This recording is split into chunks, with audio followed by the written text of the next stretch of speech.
Hello everyone, welcome back to Think Psychology. एक ऐसा platform जहाँ पे हम साइकोलॉजी को सिर्फ पढ़ते या रटते ही नहीं है, उसको समझना भी सीखते हैं, उसको अप्लाई करना भी सीखते हैं।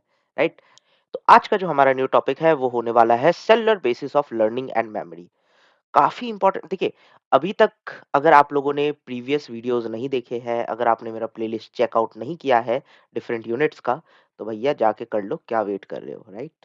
सो काफ़ी इंटरेस्टिंग कॉन्सेप्ट्स हैं, है ना? काफ़ी सारे टॉपिक्स हैं, राइट? तो उसको एक बार आप जाके देखिए, है ना? बहुत सारे कंटेंट्स आपको वहाँ से समझ में आएँगे, राइट? बहुत सारे टॉपिक्स आपको ईज़िली समझ में आ जाएँगे, अगर आप वीडियोज़ को सिंक्रोनाइज़्ड वे में एक-एक करके देखते हो।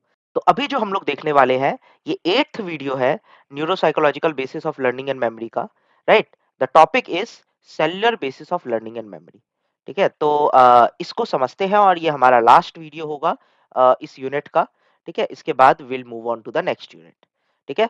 सो क्या है ये cellular basis of learning and memory और क्यों ये इतना इंपॉर्टेंट होता है? क्योंकि यहाँ पे जो कॉन्सेप्ट्स हम लोग देखने वाले हैं, ये just not for your examination point of view. Examination point of view के लिए तो है ही इंपॉर्टेंट, आपके नेट के एग्जाम्स के लिए भी बहुत इंपॉर्टेंट होने वाला है। तो अगर आप लोग प्रिपेयर कर रहे हो तो this is going to be milestone of your preparation. Okay, तो चलिए समझते हैं क्या होता है सेलुलर। तो यहाँ पे बेसिकली क्वेश्चन ये आता है कि how does the activity of different brain regions change as memories are formed. है ना? हमारे डिफरेंट ब्रेन रीजन्स की जो एक्टिविटी है वो कैसे चेंज होती है जब न्यू मेमोरीज फॉर्म होती है, राइट? क्योंकि देखिए, इस वीडियो में, इस कंटेंट में हम लोग, इस टॉपिक में हम लोग क्या देखने वाले हैं कि हमारे ब्रेन में जब भी न्यू मेमोरीज बन रही है, तो हमारा ब्रेन का जो एक्टिविटी है, ब्रेन ब्रेन की जो फंक्शनिंग है, वो किस तरह से चेंज होती है। न्यूरॉन्स में क्या चेंजेस आते हैं। देखिए, अभी तक जो हमने देखा था वो हमने देखा था कि मेमोरी किस टाइप की होती है, कैसे फॉर्म होती है ना? ब्रेन का कौन कौन सा पार्ट रिस्पॉन्सिबल है, उसको हमने एनिमल मॉडल से अंडरस्टैंड किया। फिर उसको हमने जो लास्ट वीडियो हमने देखा था, जहाँ पे हमने PET scan, MRI, CT scan, है ना? ये सब चीज़ों का हमने यूज़ किया था to identify different brain regions. अब यहाँ पे हम लोग देखने वाले हैं कि न्यूरॉन्स न्यूरॉन्स का कितना इंपॉर्टेंट रोल होता है फॉर द मेमोरी फॉर्मेशन, है ना? लर्निंग और मेमोरी में न्यूरॉन का कितना इंपॉर्टेंट रोल है। तो चलिए इसको समझते हैं, ठीक है? तो इस क्वेश्चन को आंसर करते हैं। तो क्वेश्चन यहाँ पे ये भी आता है कि how would a synaptic strength be altered to enable learning and memory. यानी किस तरीके से साइनेप्टिक स्ट्रेंथ जो है वो अल्टर किया जाता है ताकि लर्निंग और मेमोरी जो है ना वो स्ट्रेंथन हो सके या वीकन हो सके। तो देखिए, जैसा कि आप सबको पता है कि हमारे पूरे बॉडी में न्यूरॉन्स हैं, राइट? और आपको ये भी पता होगा कि हमारा जो नर्वस सिस्टम है, it is divided into three parts: CNS, central nervous system, peripheral nervous system and autonomous nervous system. तो अगर हम ब्रेन की बात करते हैं, जो सेंट्रल नर्वस सिस्टम में आता है, जहाँ पे मेमोरी स्टोर्ड होती है, राइट? वहाँ के जो न्यूरॉन्स हैं, they are solely responsible for the storage of memory. Memory storage के लिए वही तो न्यूरॉन्स रिस्पॉन्सिबल है। तो अब उन न्यूरॉन्स में क्या चेंजेस आते हैं और आप इतनी सारी मेमोरीज अपने ब्रेन में कैसे स्टोर कर सकते हो, ठीक है? इसको हम इस टॉपिक से समझेंगे, ठीक है? तो चलिए इस क्वेश्चन का आंसर करते हैं। तो इसको हम एक थ्योरी के साथ समझते हैं। इसको हम बोलते हैं हिप्स थ्योरी, जो 1949 में दिया गया था by the scientist Donald हिप्स, right? और इनकी जो हिप्स थ्योरी है, ये बेसिकली क्या एक्सप्लेन करती है। इन्होंने बोला कि हमारा जो ब्रेन है ना, हमारे जो साइनेप्सिस है, जो भी हम मेमोरी स्टोर करते हैं, ठीक है, वो आपके मल्टीपल डिफरेंट साइनेप्सिस की वजह से साइनेप्सिस फॉर्मेशन होता है और इसकी वजह से जो है different types of memory form होती है। ठीक है? हिप्स रूल, इन्होंने एक रूल दिया, उसको हम हिप्स रूल बोलते हैं। ये रूल क्या सजेस्ट करता है? Hebb's rule state that if a synapsis between two neurons is repeatedly activated at about the same time, the post synaptic neuron fires, this the structure of chemistry of neuron changes and the synapses will strengthen. This is known as the Hips learning. ठीक है? Hip ने क्या बोला कि जो synapsis होता है ना? अगर आपको याद होगा, दो न्यूरॉन्स के बीच का जो जंक्शन होता है ना? अगर आपको याद है कि जो न्यूरॉन्स होते हैं, आपने शायद ये पहले पढ़ा होगा, राइट? जब न्यूरॉन्स की जो नर्व एंडिंग्स होती है और एक दूसरे न्यूरॉन्स का जो डेंड्राइट है, राइट? जैसे ये आपका डिफरेंट न्यूरॉन्स है। Okay, so my diagrams are pretty weird, है ना? So this is the nerve ending of one neuron and this is the dendrite of another neuron. तो ये जो डेंड्राइट है दूसरे न्यूरॉन का, राइट, जो इस तरीके से कनेक्टेड होता है दूसरे नर्व एंडिंग से, राइट? और ये आपका लेट्स से सेल बॉडी है, ठीक है? And this is the axon. तो यहाँ पे न्यूक्लियस आ जाता है। ओके, तो ये रहा, ये जो जंक्शन है, this junction is called as the synapses, right? तो 2 न्यूरॉन्स का जो जंक्शन होता है वो सिनेप्सिस होता है। और अगर कोई स्टिमुलस बहुत टाइम तक आपको दिया जा रहा है ना? बहुत जोर-जोर से आप किसी स्टिमुलस को रिपीट कर रहे हो, या वो स्टिमुलस आप बार-बार अपने ब्रेन में स्टोर करने की कोशिश कर रहे हो, वो बार-बार आप उसको याद करने की कोशिश कर रहे हो, तो वो जो है अल्टीमेटली क्योंकि बहुत बार-बार स्टिमुलस फॉर्म होगा, तो ये जो है ना, ये सिनेप्सिस स्ट्रॉन्ग हो जाते हैं, ये स्ट्रेंथन हो जाते हैं, और इसकी वजह से ये लॉन्ग टर्म मेमोरी में कन्वर्ट हो जाता है। ठीक है? तो वही तो हम समझ रहे हैं ना कि हमारी मेमोरी फॉर्मेशन होती कैसे है, लॉन्ग टर्म मेमोरी बनता कैसे है? ठीक है? क्योंकि देखिए, आपके साथ कोई इवेंट हुआ, आज टीचर ने आपको बहुत अच्छे से एप्रिशिएट किया आपके कॉलेज में, है ना? तो अब क्या होगा कि अब आप उसके बारे में बार-बार सोचोगे, है ना? उसको रिपीट करोगे, उसके अपने माइंड में उसको बार-बार लेके आओगे, तो इवेंचुअली क्या होगा कि आफ्टर सम टाइम अ, वो जो है वो एक जो है ना, मेमोरी बन जाएगा, राइट? और आप वो इन फ्यूचर जो है अ, उसको आप याद रखोगे, है ना? लॉन्ग टर्म तक वो आपको याद रहेगा। ठीक है? सो वो क्यों हो रहा है? क्योंकि जो आपका सिनेप्सिस है वो स्ट्रेंथेन हो गया, बार-बार उसको सोचते रहे, है ना? बार-बार आपने उसको याद किया, और इवेंचुअली वो जो है वो आपका लॉन्ग टर्म मेमोरी बन गया। तो हिप्स रूल वही बोलता है कि इसको हम बेसिकली वही बोलते हैं कि हिप्स लर्निंग, है ना? कि आप क्या कर रहे हो? आप अपने सिनेप्सिस को स्ट्रेंथेन कर रहे हो, है ना? बार-बार आप स्टिमुलस देके, है ना? स्टिमुलस देके एक्टिवेट कर रहे हो आप अपने पोस्ट सिनेप्टिक न्यूरॉन्स को। पोस्ट सिनेप्टिक न्यूरॉन बार-बार फायर हो रहा है, और इसकी वजह से ये जो सिनेप्सिस है ये बहुत ज़्यादा स्ट्रेंथन हो जाता है ना? इस कॉन्सेप्ट को थोड़ा और डिटेल में हम समझते हैं, तो आप ये देखिए, ये है आपका प्री सिनेप्टिक न्यूरॉन और ये है आपका पोस्ट सिनेप्टिक न्यूरॉन। तो this one is pre synaptic neuron और this one is post synaptic neuron. ठीक है? तो ये जो है ये न्यूरोट्रांसमीटर्स होते हैं जो रिलीज़ होते हैं इनटू द सिनेप्सिस, है ना? This is your synapses, right? और यहाँ पे कुछ न्यूरोट्रांसमीटर्स होते हैं, आपको अगर पता है न्यूरॉन्स के बारे में, या कुछ बेसिक आइडियाज़ हैं न्यूरॉन्स के बारे में, तो आपको ये पता होगा कि हमारे बॉडी में बहुत सारे न्यूरॉन्स होते हैं, और न्यूरॉन्स का जंक्शंस जो होता है, वहाँ पे जो इम्पल्सेस ट्रैवल करते हैं, ठीक है? They travels with the help of neurotransmitters, है ना? वो न्यूरोट्रांसमीटर्स की हेल्प से इम्पल्सेस ट्रैवल करते हैं, है ना? एक जगह से दूसरी जगह जाते हैं। स्पेशली कौन से रीजन में? ये जो सिनेप्टिक रीजन होता है, इस रीजन में इम्पल्सेस जो है वो न्यूरोट्रांसमीटर्स की हेल्प से जाते हैं, है ना? तो यहीं पे आपका जो ये कंजक्शन है, ये जो ये एडजॉइनिंग है, ये स्ट्रेंथन होनी पड़ेगी, ताकि आप इस सेम इंफॉर्मेशन को बार-बार लेते रहो, और ये लॉन्ग टर्म मेमोरी में आपके स्टोर हो जाए, राइट? तो ये जो है ये पूरा फिनोमेना है। इस फिनोमेना को हम क्या बोलते हैं? A more general and more complex mechanism is called long term potentiation. इसी को लॉन्ग टर्म पोटेंशिएशन कहा जाता है, which is also known as LTP.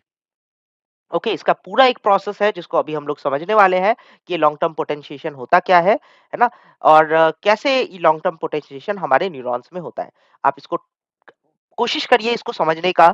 थोड़ा सा कॉम्प्लिकेटेड है ये, लेकिन काफी इंटरेस्टिंग है अगर आप इसको समझ जाते हो तो, है ना?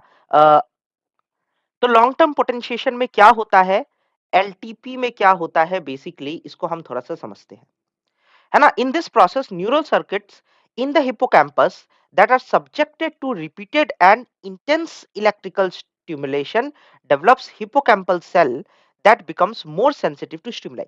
तो क्या होता है कि जब आपको बहुत ज्यादा स्टिमुलस मिल रहा है ना? बहुत ज्यादा स्टिमुलस मिल रहा है किसी टॉपिक को लेके, किसी कॉन्सेप्ट को लेके, तो क्या होगा कि आपके हिप्पोकैम्पस में जो रिसेप्टर्स है वो बहुत ज्यादा एक्टिवेट होंगे, है ना?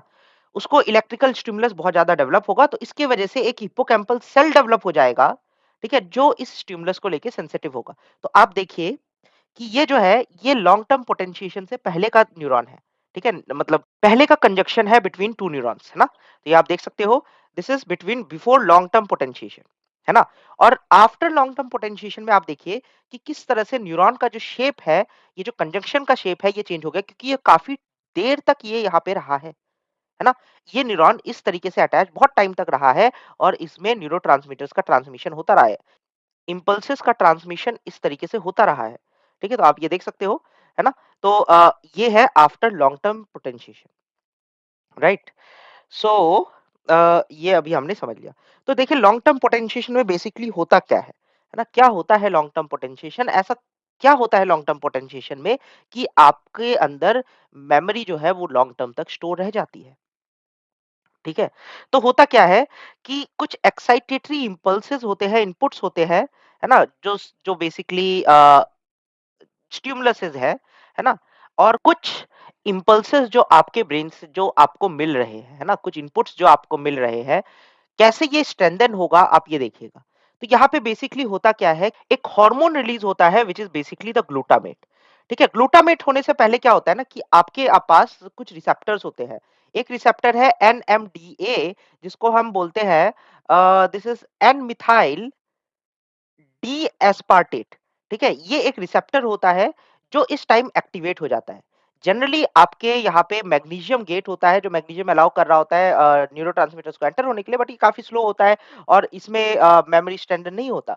तो क्या होता है कि मैग्नीश ये जो होता है ना, देखिए यहाँ पे लिखा हुआ है the NDMA NMDA receptor is activated by glutamate building but only after depolarization removes inhibitory Mg+2. Once the Mg+2 is removed, CA can enter the cell. तो क्या हो जाएगा, इसका डीपोलर पोस्ट साइनेप्टिक टर्मिनल जो है इसका डीपोलराइजेशन हो जाता है। डीपोलराइजेशन होने की वजह से Mg जो एक इनिबिटर है, ठीक है, जो अलाउ नहीं करता इन न्यूरोट्रांसमीटर्स को एंटर होने के लिए, इसको वो निकाल देता है और यहाँ पे सीए एंटर होने लग जाता है, कैल्शियम। ठीक है, और ये एनएमडीए रिसेप्टर से ये एंटर होने लग जाएगा और और उसके बाद क्या होगा कि आपका ये जो ग्लूटामेट हार्मोन है ये एक्टिवेट हो जाता है। और ये जो ग्लूटामेट बेसिकली एक न्यूरोट्रांसमीटर होता है ना? और it is highly responsible for the production of memory. Neurotransmitters के बारे में हम लोग आगे अपने आने वाले टॉपिक्स में हम लोग डिस्कस करेंगे, काफी इंपॉर्टेंट है। अगर आपको नहीं पता है तो एक बार आप इसको चेकआउट कर सकते हो, है ना? These are neurotransmitters, right? और ये जो होते हैं glutamate, they are highly responsible for the memory formation. अब कैसे मेमोरी फॉर्मेशन में रिस्पॉन्सिबल है वो अभी आप देख रहे हो, है ना? तो क्या हुआ कि ये ग्लूटामेट जो है यहाँ पे रिलीज होने लग गए, राइट? और फिर आपका जो है ये एनएमडीए रिसेप्टर भी एक्टिवेट हो चुका है। तो इसकी वजह से क्या होगा, जब तक ये ग्लूटामेट रिलीज होने लगेगा और एनएमडीए रिसेप्टर एक्टिवेटेड रहेगा, तब तक आपके अंदर मेमोरी जो है वो स्ट्रांग बनी रहेगी। तो देखिए, glutamate is the major excitatory transmitter in the hippocampus and it can bind with NMDA and non-NMDA receptors when 2 amino 5 phosphonopentanoate, right, AP5 जिसको हम कहते हैं, is introduced to the neurons। तो देखिए, जब तक ये इंट्रोड्यूस नहीं होता, AP5 जब तक इंट्रोड्यूस नहीं होता है, तब तक, है ना, आपका ये एनडीए एनएमडीए और एनएम नॉन एनएमडीए रिसेप्टर से ग्लूटामेट बाइंड करता रहेगा और वो पूरा सिग्नल जो होगा वो स्ट्रांग रहेगा यहाँ तक। ठीक है, जैसे ही AP5 वाला रिसेप्टर इंट्रोड्यूस हो जाएगा, तो वो जो बॉन्डिंग होती है, ठीक है, अब देखिए NMDA receptors are chemically blocked, अब ये ब्लॉक हो जाता है and LTP induction is prevented. ठीक है, तो अब एलटीपी इंडक्शन जो हो गया, अब एलटीपी बनना जो हो गया वो प्रिवेंट हो गया। ठीक है, लॉन्ग टर्म पोटेंशिएशन जो है वो स्टॉप हो गया। तो जैसे ही AP5 इंट्रोड्यूस किया जाता है, लॉन्ग टर्म पोटेंशिएशन जो होता है वो कंप्लीटली शट डाउन हो जाता है, उसको ब्लॉक कर देता है। लेकिन जब तक एनएमडीए और नॉन एनएमडीए रिसेप्टर आपका एक्टिवेटेड तब तक आपका जो न्यूरॉन है वो स्ट्रेंथन रहेगा, है ना? और वहाँ पे मेमोरी जो होगी वो काफ़ी स्ट्रॉन्ग बनती रहेगी। मैं आपको डायग्राम के थ्रू इसको समझाने की कोशिश करूँगा अभी थोड़ी देर में, ठीक है? तो देखिए, but AP5 transmitter does not produce any effects on previously established LTP in the cells. जो पहले से लॉन्ग टर्म पोटेंशिएशन हो चुका है ना? उसको AP5 कुछ भी प्रॉब्लम नहीं कॉज़ करेगा। AP5 जो न्यू लॉन्ग टर्म पोटेंशिएशन हो रहा है, उसको रोकने की कोशिश करता है, बेसिकली वो उसको ब्लॉक करता है।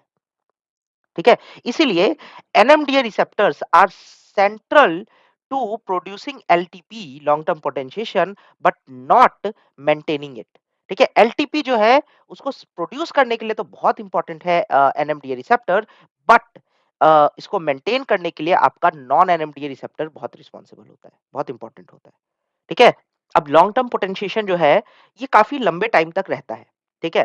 तो अगर आप देखो कि ये जो है ना, ये वीक्स तक भी रहेगा, मंथ्स तक भी रहेगा, ईयर्स तक भी रहेगा। वो डिपेंड करता है कि आप कितने लॉन्ग टर्म तक अपनी मेमोरी को स्टोर करना चाहते हो और इसी से लॉन्ग टर्म लर्निंग होती है, इसी से रिटेंशन होता है। ठीक है? तो ये लॉन्ग टर्म पोटेंशिएशन जो होता है, ये आपके मेमोरी को लॉन्ग टर्म मेंटेन करके रखता है। ठीक है? तो इस तरीके से लॉन्ग टर्म पोटेंशिएशन होता है। तो कैसे हुआ? हम इसको थोड़ा-सा और डिटेल में समझते हैं। तो हिप्पोकैम्पस में बेसिकली होता क्या है? जब सिनैप्टिक ट्रांसमिशन नॉर्मल होता है, ठीक है? जब सिनैप्टिक ट्रांसमिशन नॉर्मल है, तो क्या होगा? आपका एनएमडीए ग्लूटामेट रिसेप्टर एक्टिवेटेड नहीं है, यहाँ पे एमजी+2 है, ठीक है? ये आयन यहाँ पे मेंटेन रहता है, ये इसको ब्लॉक करके रखता है, ठीक है? और यहाँ से ग्लूटामेट आ रहा है, Na potassium, sodium potassium pump चल रहा है और मतलब आप कह सकते हो कि यहाँ पे जो है ना AP5 रिसेप्टर एक्टिवेटेड है और ये आपके मेमोरी को लॉन्ग टर्म तक स्टोर होने नहीं दे रहा है। एनएमडीए रिसेप्टर जो होता है यहाँ पे ब्लॉक होता है Mg+2 आयन की वजह से। अब क्या होगा जब लॉन्ग टर्म पोटेंशिएशन होगा, ठीक है? जैसे ही लॉन्ग टर्म पोटेंशिएशन होता है, ठीक है? जब बहुत ज़्यादा फ्रीक्वेंसी ऑफ स्टिम्युलेशन आपको मिल रहा है आपके सिनैप्सेस में, है ना? और आप चाहते हो कि आपका सिनैप्सेस जो होगा वो स्ट्रेंथन होने लग जाएगा इस केस में, ठीक है? तो यहाँ पे क्या होगा कि Mg आयन जो है ये बाहर आ जाएगा। ये जो ब्लॉकर था, जो डिपोलराइजेशन होता है ग्लूटामेट की वजह से, ठीक है? तो ये Mg प्लस जो है ये बाहर आ जाता है और इसकी वजह से क्या होगा कि आपका एनएमडीए रिसेप्टर जो है वो एक्टिवेट हो जाएगा, कैल्शियम आयन एंटर होने लग जाएगा, एनएमडीए रिसेप्टर एक्टिवेट हो जाता है और उसकी वजह से ग्लूटामेट का एंट्री शुरू हो जाता है और यहाँ पे आपका लॉन्ग टर्म पोटेंशिएशन होने लग जाता है। ठीक है? तो इस तरीके से लॉन्ग टर्म पोटेंशिएशन होता है, जब तक आपका एमजी यहाँ पे जाके एंटर नहीं करेगा या एपी5 जो रिसेप्टर्स है जिसको हम एएमपीए रिसेप्टर भी बोलते हैं, ठीक है? वो एक्टिवेट नहीं होता है तब तक आपका ये लॉन्ग टर्म पोटेंशिएशन चलता रहेगा। ठीक है? फिर वो रुक के आ जाएगा और उसके बाद लॉन्ग टर्म पोटेंशिएशन जो है वो स्टॉप हो जाता है। ओके? तो आई होप आपको समझ में आ गया होगा कि किस तरीके से हमारे अंदर लॉन्ग टर्म मेमोरी, है ना? मेमोरी स्टोरेज होता है ना? लंबे समय के लिए मेमोरी स्टोर्ड होता है, लॉन्ग टर्म पोटेंशिएशन होता है हमारे ब्रेन में। ठीक है? अब देखिए क्या हम क्वेश्चन ये आता है कि क्या हम लॉन्ग टर्म पोटेंशिएशन को स्टॉप कर सकते हैं या मेमोरी फॉर्मेशन या लर्निंग को हम डिस्टर्ब कर सकते हैं क्या?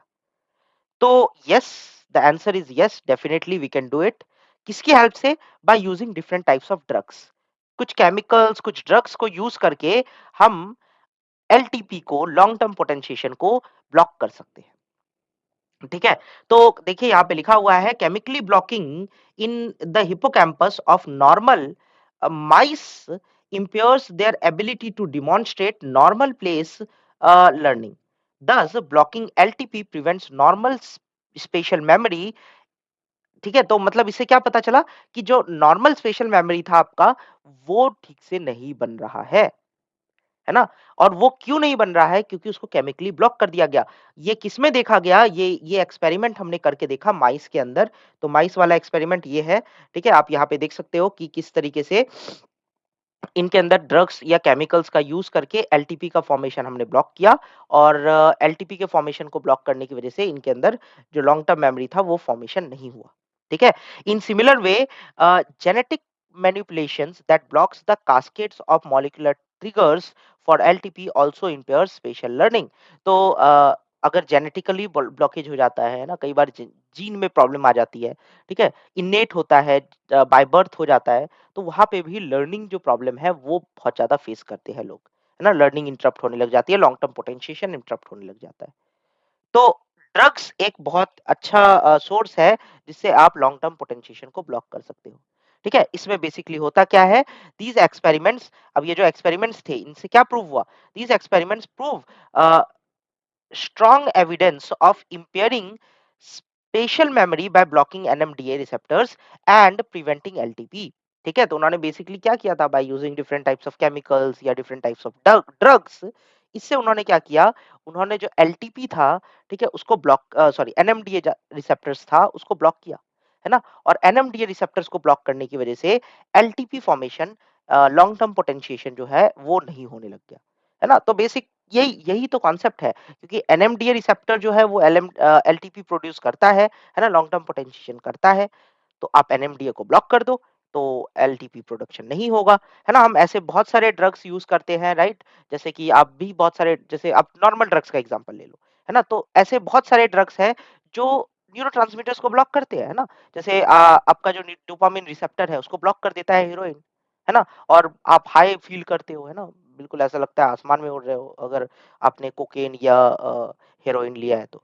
Right? I am talking about the drugs, right? तो ये क्या करते हैं, डोपामाइन रिसेप्टर जो है उसको ब्लॉक कर देगा, है ना? तो इससे प्लेज़र मिलेगा आपको और पेन फ़ील नहीं होगा, ये सारी चीज़ें हैं। तो ऐसे हम बहुत सारे ड्रग्स जैसे आप पेन किलर्स है, पेन किलर्स क्या कर रहा है? ये आपके न्यूरोट्रांसमीटर्स के जो रिसेप्टर्स हैं उनको ब्लॉक कर दे रहा है, तो न्यूरोट्रांसमीटर आगे जा नहीं रहा, तो पेन फ़ील हो ही नहीं रहा है। राइट? स्टिमुलेशन जब तक ट्रैवल नहीं करेगा तब तक पेन फील कैसे होगा? तो वही चीज़ है कि आप एनएमडीए रिसेप्टर को ब्लॉक कर दो तो एलटीपी बंद हो जाएगा, लॉन्ग टर्म पोटेंशिएशन बंद हो जाएगा। ठीक है? Moreover, we are rapidly developing a very clear understanding of the molecular processes that support synaptic plasticity and thus learning and memory in the brain. ठीक है? अब हम लोग डिफरेंट डिफरेंट एक्सपेरिमेंट से डिफरेंट डिफरेंट तरीके से, है ना, न्यू न्यू टेक्निक्स डेवलप कर रहे हैं जहाँ पे वी आर अंडरस्टैंडिंग कि कैसे न्यूरोप्लास्टिसिटी या मेमोरी डेवलपमेंट हमारे ब्रेन में हो रहा है ना? अब यहाँ पे एक कॉन्सेप्ट आ रहा है न्यूरोप्लास्टिसिटी। ये हमारे मॉड्यूल में नहीं दे रखा है, हमें एक्सप्लेन नहीं किया हुआ है, बट मैं आपको ये एक्सप्लेन कर देता हूँ ताकि आपको ये कॉन्सेप्ट क्लियर हो जाए। What is neuroplasticity? अब ये जो वर्ड है न्यूरोप्लास्टिसिटी, इसका मतलब क्या होता है? जिसको हम सिनेप्टिक प्लास्टिसिटी भी बोलते हैं। ठीक है?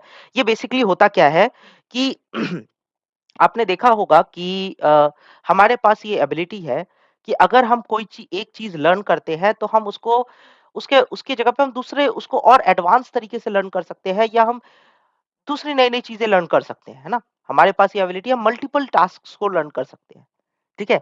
ये मल्टीपल लर्निंग कैसे हो पाती है? क्योंकि हमारे ब्रेन के अंदर जितने नंबर ऑफ न्यूरॉन्स हैं वो तो फिक्स्ड है।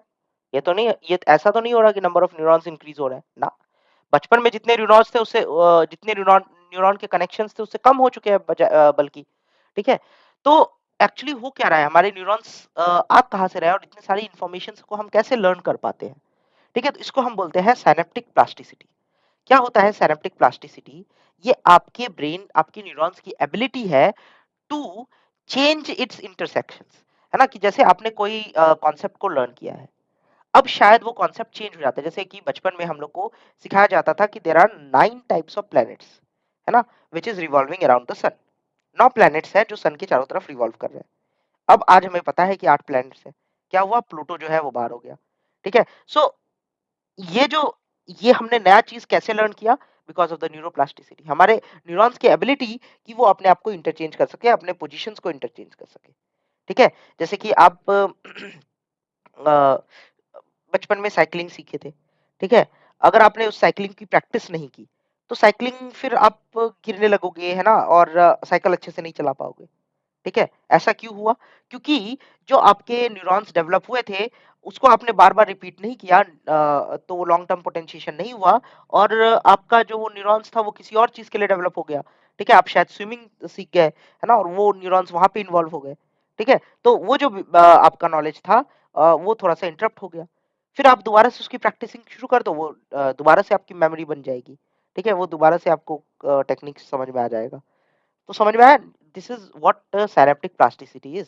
ठीक है, क्या डेफिनेशन है in neurosciences? Synaptic plasticity is the ability of synapses to strengthen or weaken over time in response to the increase or decrease in their activity, है ना? हमारे न्यूरॉन की एबिलिटी कि वो स्ट्रेंथन होगा या वीकन होगा। जैसे कि ये देखिए, अभी ये किसी चीज के लिए ये न्यूरॉन का जो एक कनेक्शन बना हुआ है, ये किसी कॉन्सेप्ट के लिए बना होगा बचपन में आपके मेमोरी में। Let's say being able to speak a very fluent French language और very fluent संस्कृत लैंग्वेज, ठीक है? ये आपका एक बचपन में आप जब बहुत ज़्यादा आपके अंदर, मान लीजिए आपके अंदर एक एबिलिटी थी कि आप बहुत अच्छा संस्कृत बोलते थे। क्या हुआ कि अब जो है आपने उसको यूज़ करना, आपने बोलना बंद कर दिया तो देयर वाज़ नो स्टिमुलस, कोई स्टिमुलस नहीं मिला।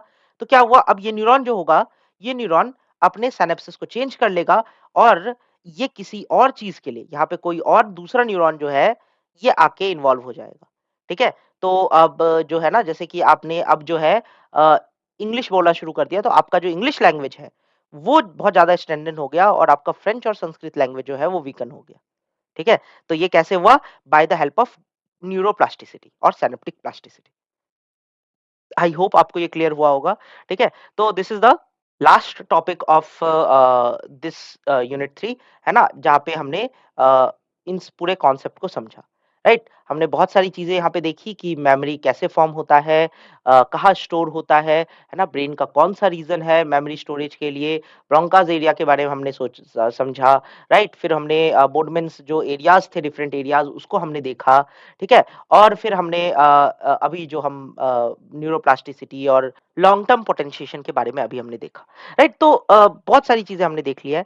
आई होप आपको ये जो सीरीज़ है ये अच्छी लग रही होगी, है ना?